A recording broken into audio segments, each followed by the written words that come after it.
measures 1,000 feet in length, 105 feet in width, and 46 feet in depth. It is powered by four 3,500 horsepower 20-cylinder General Motors diesel engines, which can burn a top speed of 4.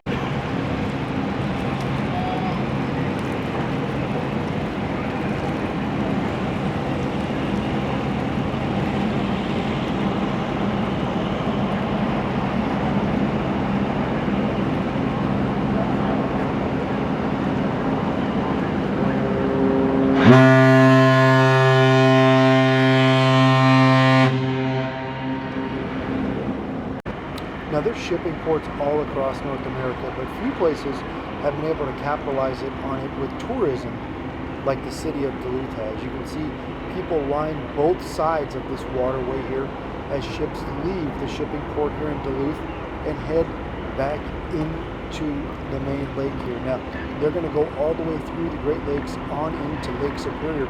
A lot of people just like listening to the horn as it is sounded loud right when you're standing here.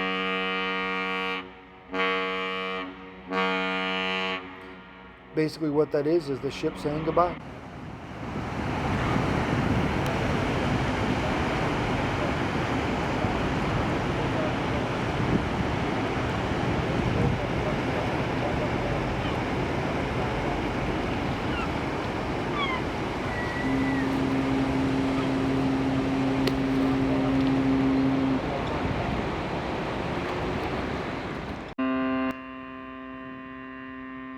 Now, massive cargo ships aren't the only ones taking advantage of the drawbridge being lifted. This is actually a tour boat that goes in and out of the Duluth area, basically goes in and out of the harbor and then into the lake.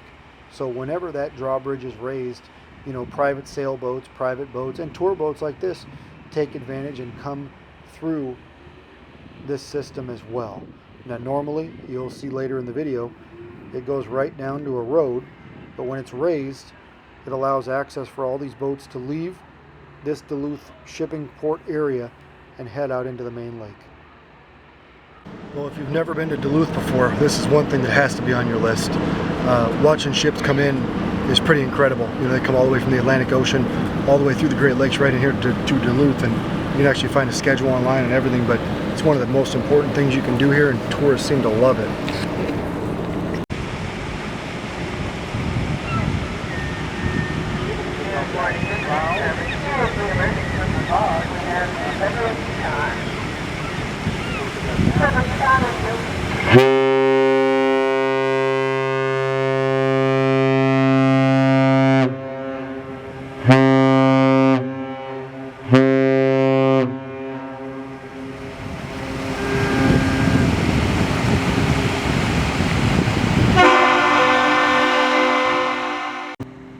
Now this ship may look larger than the first one, which is the American Integrity.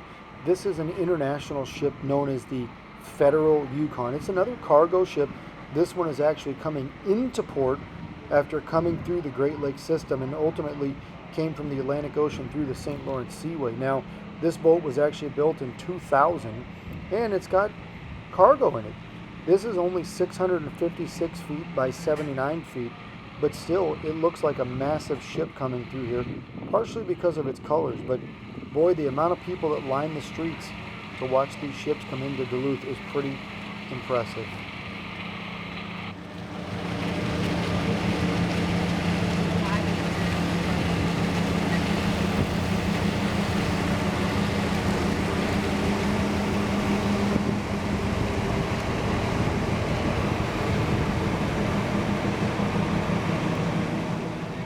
Now, watching ships pass through the area of Duluth has really become the favorite pastime in this area.